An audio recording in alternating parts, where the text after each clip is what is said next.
औज़ुबिल्लाहि मिनश्शैतानिर्रजीम बिस्मिल्लाहिर्रहमानिर्रहीम। अस्सलामु अलैकुम नाज़रीन, मैं हूँ सैयद मौज़म बुखारी और आप देख रहे हैं क़याम रमज़ान। नाज़रीन, आज हमारे साथ शरीक गुफ्तगू हैं मौलाना सैयद हसन अब्बास नकवी साहब। अस्सलामु अलैकुम वरहमतुल्लाहि वबरकातुहू। मौलाना साहब, एक मरतबा फिर हम आपको अपने प्रोग्राम में खुश आमदीद कहते हैं और आपका शुक्रिया अदा करते हैं कि आप हमारे प्रोग्राम में तशरीफ़ लाए। मौलाना साहब, मैं अपनी गुफ्तगू का आगाज़ इस सवाल के साथ करूँगा कि रोज़े के ज़ाहिरी और बातनी असरात कैसे मुरतब होते हैं? औज़ुबिल्लाहि मिनश्शैतानिर्रजीम बिस्मिल्लाहिर्रहमानिर्रहीम।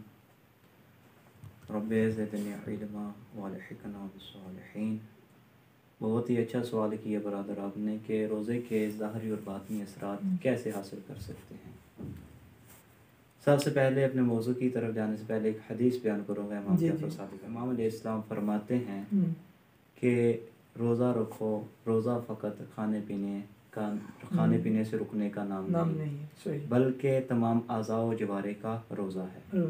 जैसा कि हाथ का रोज़ा है, इस हाथ के साथ अगर आप जुल्म करेंगे तो आपका रोज़ा में आपके रोज़े में कमी आ जाएगी। यानी फ़र्ज़ तो अदा हो जाएगा लेकिन उसके असरात में कमी होगी।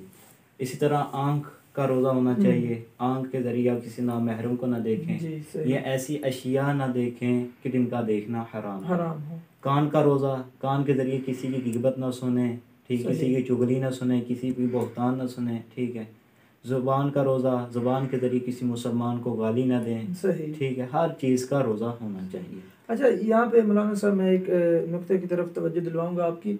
आपने जिस तरह कहा कि आँख का रोज़ा है, मतलब आँख के साथ कोई ऐसी चीज़ ना देखें कि जो मसलन नाजेबा है, तो अगर कोई शख्स रोज़ा रख के टीवी देखता है, ड्रामे देखता है या फिल्में देखता है या वो वहाँ पे मसलन गाने सुनता है, तो उसका रोज़ा तो फ़र्ज़ तो अदा हो जाएगा लेकिन असरात उसके ख़त्म हो जाएंगे। जी बिल्कुल इसी तरह अगर वो फिल्में देखता है और फिल्में में ऐसी अशिया हैं जिनका शरन देखना जायज़ नहीं है, ठीक है, और गाने सुनता है, गाना भी तो है ही हराम, ठीक है, तो उसका फ़र्ज़ तो अदा हो जाएगा लेकिन एक फ़ेल हराम में मुब्तला हो जाएगा, ठीक है। उल्टा वो अपने आप को गुनाह में माहिर कर रहा है। यानी कि वो जो आपने पिछले प्रोग्राम में एक मिसाल दी थी कि अगर एक बंदा मेडिसन लेता है लेकिन उसके साथ जो डॉक्टर ने उसे रोकी है कि चंद अशिया की ये चीज़ें तुमने इस्तेमाल नहीं करनी, अब वो मेडिसन लेता है और उसके साथ साथ वो चीज़ें भी इस्तेमाल कर रहा है, तो यानी मेडिसन तो उसने ले लिया, अपना फ्रीज़र तो उसने पूरा कर लिया, डॉक्टर की एक बात तो मानी, लेकिन वो जो चीज़ें इस्तेमाल कर रहा है तो अब वो मेडिसन का असर ख़त्म हो जाएगा। तो यही बात है कि अगर आप रोज़ा रख लें और रोज़े के बावजूद आप ऐसी चीज़ों को देखें या ऐसी चीज़ों को सुने कि जो शरअन हराम है, तो आपका रोज़ा तो हो जाएगा लेकिन रोज़े का असर ख़त्म हो जाएगा। जी, जैसा कि आपने अभी वो पिछली बात दोहराई पिछले प्रोग्राम की, मेडिसन लेता है लेकिन साथ और अशिया भी जिसे डॉक्टर ने रोका उन अशिया को इस्तेमाल करता है।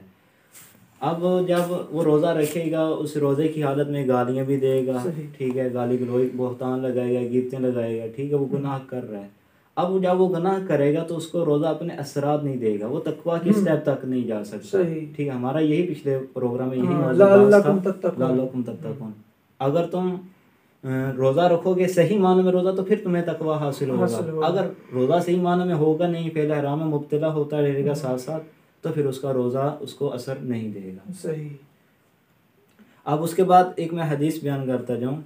इसी इमाम जाफ़र सादिक़ ने इसी हदीस के आखिर में फरमाया कि एक दफ़ा पैगम्बर इस्लाम सल्लल्लाहु अलैहि वसल्लम गुज़र रहे थे तो एक औरत अपनी कनीज़ को गालियाँ दे रही थी और पैगम्बर ने देखा तो पैगम्बर इस्लाम ने खाना मंगवाया और उस औरत को पेश कर दिया जो कनीज़ को गालियाँ दे रही थी। कहा खाओ, वो कहती या रसूलल्लाह मैं रोज़े से हूँ। तो उन्होंने कहा तुम्हारा कैसा रोज़ा कि तुम्हारा रोज़ा रखना और ना रखना एक बराबर है, ठीक है। अल्लाह अकबर। पैगम्बर ने उसको खाना पेश किया तो उसने कहा या रसूलल्लाह मैं रोज़े से। पैगम्बर इस्लाम को पता है कि तुम ये रोज़े से है, लेकिन पैगम्बर इस्लाम ये बताना चाहते हैं कि रोज़ा रख कर उन अशिया से भी अवॉइड करना चाहिए कि जो रोज़े को तंग करती हैं, रोज़े के चोट ख़त्म करती हैं। जी अच्छा मौलाना साहब, यहाँ पे आपने ये जो रिवायत बयान की कि एक औरत गाली दे रही थी अपनी कनीज़ को तो रसूल खुदा ने खाना पेश कर दिया। हम अब अक्सर अपने माशरे में देखते हैं कि बच्चों का काम है, ये फितरत है बच्चे की कि शरारत करना, तो अगर कोई बंदा रोज़ा रख लेता है तो उसके सामने बच्चे शरारत करते हैं तो वो उनको गालियाँ देना शुरू कर देता, तुम्हें पता नहीं मेरा रोज़ा है, या वो अपनी बीवी से या घर में और अफराद से वो लड़ाई झगड़ा शुरू कर देता है, तुम लोगों को पता नहीं है मेरा रोज़ा है। या मस्जिद में जिस तरफ जाते हैं वहाँ पे बच्चे शरारतें करते हैं, बच्चों का काम है शरारतें करना। वहाँ पे मैंने देखा कि अक्सर लोग बच्चों को गाली दे रहे होते हैं कि तुम्हें शर्म नहीं आ रही, तुम ये कर रहे हो वो कर रहे हो मस्जिद में। तो ऐसे लोगों के बारे में क्या ख्याल है आपका? देखिए, पहली बात यह है कि बच्चे को गाली देनी ही नहीं चाहिए। सही। ठीक है, वालदेन ये बच्चे के लिए तरबियत का बहुत अच्छा मोरिद है। अगर वालदेन ही इस तरह की हरकतें करेंगे तो बच्चे खुद ब खुद गाली देना शुरू हो जाएंगे। गोया के वालिद, या अगर वालिद गाली देता है तो वालिद टीचर होगा गाली सिखाने के में।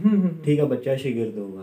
ठीक है, वो उसकी तरबियत कर रहा है कि गाली दो। ठीक है, और बच्चे को रही मारने डपने की बात, बच्चे को मारना जायज़ नहीं है।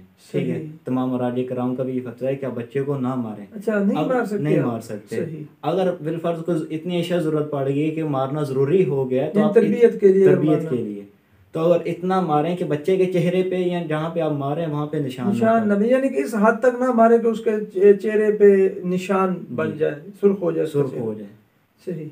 तो जब आप बच्चे को मारेंगे तो बच्चा बागी हो जाएगा, बच्चा फिर जानबूझ के शरारत, बच्चे का ये शरारतें करना हक बनता है। ठीक है, और बच्चे का है भी शरीय, जितना बच्चा शरारतें करेगा कहा जाता है कि उतना ही वो ज़हीन होगा। मौलाना साहब आप ये बताना चाहते हैं कि अगर कोई बंदा रोज़ा रख के बच्चों को गाली देते तो यहाँ पे दो नुकसान हो गए। एक तो वो रोज़े का असर ख़त्म हो जाएगा, असरात जो है रोज़े के, और दूसरा ये नुकसान है कि वो बच्चे की तरबियत अच्छी नहीं कर रहा, यानी कि वो बच्चे को ऐसी तरबियत कर रहा है कि वो खुद ब खुद जब वो बड़ा हो तो वो भी गाली देना शुरू कर दे। तो मौलाना साहब बहुत ही अच्छी गुफ्तगू आपने की। मौलाना साहब मेरा एक और सवाल है कि आया सहरी करना वाजिब है या नहीं, इसके मुतालिक इरशाद फरमाएं। देखें जी, सहरी करना वाजिब तो नहीं है, ठीक है, लेकिन इस सहरी की फजीलत बहुत ज़्यादा है। अब इंसान है सुबह सहरी ना करे, दोपहर को खाना तो वैसे ही उसको रोज़ेदार के लिए जायज़ नहीं है। अब शाम को उसने खाना खाना है, तो ये 2 टाइम जब नहीं खाएगा तो उसमें कमज़ोरी पैदा हो जाएगी। ठीक है, और इसकी रवायात में ताकीद भी सहरी की बहुत ज़्यादा है। जैसे रवायत में सहूर बरका, ठीक है, सहरी बरकत है। ठीक है, और एक और मुकाम पर फरमाया, मैं रवायत पढ़ूंगा तो आपका जहन जो है आयत की तरफ, कुरान की आयत की तरफ मुंतकिल हो जाएगा। इन्नल्लाहा मलाइकतहु युसल्लूना अलल मुसाहरी व अलल मुस्तगफरीना बिल असहार। बेशक अल्लाह तबारक व तआला और मलाइका सलवात भेजते हैं जो सहरी करते हैं और सहरी के वक्त इस्तिगफार करते हैं।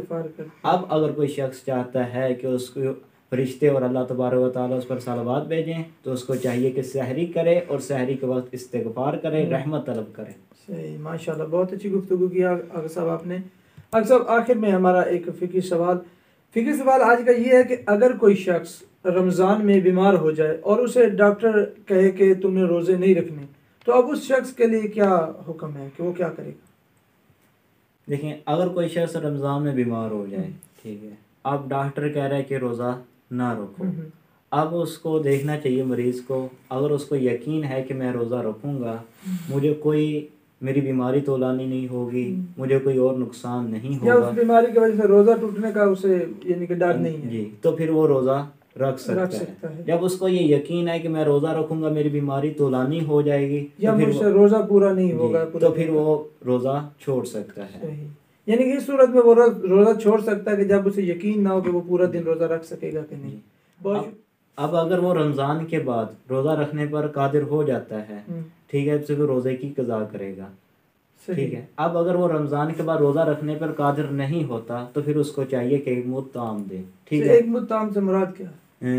एक मुद्द ताम से 750 ग्राम 3 पाव बनते हैं, यानी 3 पाव वो गंदम दे या आटा दे या चावल वगैरह, या उसकी कीमत भी दे सकता है। कीमत भी दे सकता है। सही, यानी कि पैसों में उसकी वो कीमत अदा कर दे। जब वो पैसे देगा तो फिर उस जिस मुस्तहिक को पैसे देगा तो मुस्तहिक उन पैसों से खाने पीने की अशिया ही खरीद सकता है, कोई और चीज़ नहीं खरीद सकता। यानी कि वो पैसा जो दे रहा है तो वो बंदा जिसको देगा वो उन पैसों से कोई खाना ही खरीदेगा, और कोई और चीज़, चीनी पत्ती खरीद लेगा, रोटी खरीद लेगा, आटा वगैरह चने वगैरह खरीद लेगा, लेकिन कोई और मसलन मकान के किराए में डाल दे, घड़ी का या और बाकी कोई जरूरियात में कपड़े खरीद, इसमें खर्च नहीं कर सकता। बहुत शुक्रिया अल्लामा साहब, बहुत ही अच्छी गुफ्तगू हुई आपसे नाजरीन। इसी के साथ हमारे प्रोग्राम का वक्त ख़त्म होता है। इंशाअल्लाह मुलाकात होगी नेक्स्ट वीडियो में, तब तक के लिए अल्लाह ने के।